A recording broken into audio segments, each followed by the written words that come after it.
वक्फ bill जिस तरीके से पेश किया गया है, तो इस वक्फ बिल को आप किस तरीके से देख रहे हैं और उस पर क्या कुछ समर्थन दे रहे हैं?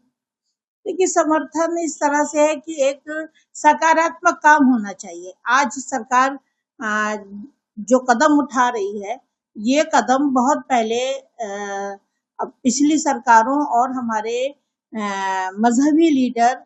और समाजी लीडर जो मुस्लिम हैं, उनको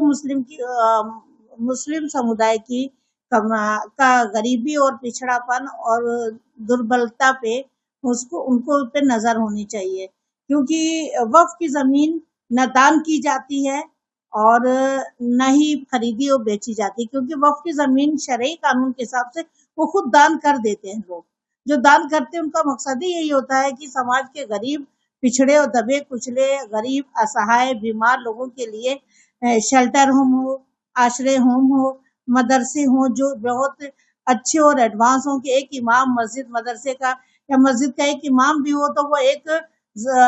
IAS ऑफिसर हो, जज हो, अधिकारी हो, समाजी लीडर हो, राजनीति लीडर हो। हमें इमाम की जरूरत है, मुस्लिम कम्युनिटी में इमाम की भी जरूरत है और डॉक्टर और जज की भी जरूरत है। और महिलाओं के अधिकार, जब वो उनके माँ बाप नहीं रहते, उनको तलाक दे दिया जाता है, तो वो कहाँ छत जाए, किसके छत पे जाए? क्या भाई के परिवार के पास जा करके बैठ जाए, भाई अपने परिवार को पाले कि तलाकशुदा बहन का जीवन गुजारा करे? तो इसलिए वक्फ की जमीन का यही मकसद है कि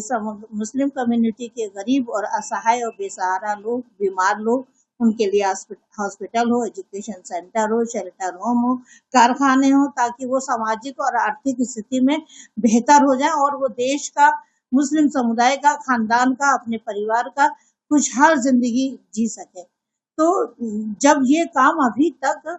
वक्फ की जमीनों के साथ में नहीं हो पा रहा था, और समाज में ऐसा नहीं कि 100% नहीं हो रहा था, समाज में कुछ लोग वक्फ की जमीनों पे अच्छा इस्तेमाल कर रहे हैं, एजुकेशन सेंटर खुल रहे हैं, मदरसे खुल रहे हैं, लेकिन वो जितना काम वक्फ के विभाग को करना चाहिए वो ईमानदारी से वक्फ विभाग ने नहीं किया। जमीनों की लूटमार होती रही, सही मकसद पूरा नहीं हुआ। तो हम सरकार से उम्मीद करते हैं और गुजारिश करते हैं कि आप ये अधिनियम लाए हैं संशोधन करके, तो इसमें ईमानदारी से, पारदर्शिता से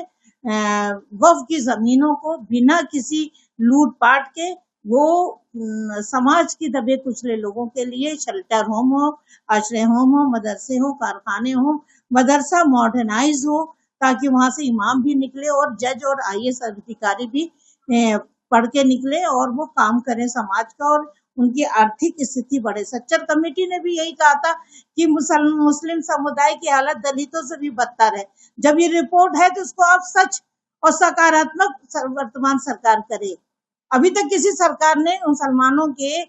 हित के लिए और उनके एजुकेशन के लिए कुछ नहीं किया, सिर्फ वोट की राजनीति हुई है। तो हम बीजेपी सरकार या वर्तमान सरकार से गुजारिश करते हैं कि आप अपने मकसद में पारदर्शिता और न्यायप्रिय तरीके से उन महिलाएं जो अधिकार वंचित है, न्याय वंचित थी, उन सबको वही कुछ मिले जो उनका हक बनता है, और वक्फ की जमीन का देने का जो जायज मकसद था वो मकसद पूरा हो जाए। इस बीच अगर बात किया जिस तरीके से ये बिल पेश हुआ है, तो इसके बाद कहीं ना कहीं जो विपक्ष पार्टियों की बात की जाए वो भी कहीं ना कहीं विरोध में आए हैं, कुछ धर्मगुरुओं की बात की जाए वो भी विरोध में आए हैं। तो अब तक क्या सोते रहे क्या? अब तक सोते रहे भाई? उनके हाथ में इतने साल थे, 75 साल थे, 80 साल थे, क्या किया उन्होंने? सिर्फ ज़कात और खैरात के ही पैसे से वक्फ की जमीनों पे हॉस्पिटल और कारखाने खुल सकते थे, लेकिन किसी ने ही इतना वक्फ की जमीनों पे तवज्जो नहीं दिया। वक्फ के विभाग ही में लूट मार मचती थी। अब हम वर्तमान सरकार से गुजारिश करते हैं कि पिछला जो कुछ भी नुकसान हुआ है वक्फ की जमीनों के साथ अब लूट मार ना होने पाए। जिन लोगों ने नाजायज कब्जा किया है उन नाजायज कब्जे को छुड़ाया जाए, और जिन लोगों ने बेईमानी या कब्जा किया है उन जमीनों पे जांच की जाए, और जो दोषी हैं उन पे भी कार्रवाई होनी चाहिए। जो शरीयत की जमीन थी, शरीयत के मुताबिक चलनी चाहिए थी कि उसपे गरीबों का, असहाय लोगों का उसपे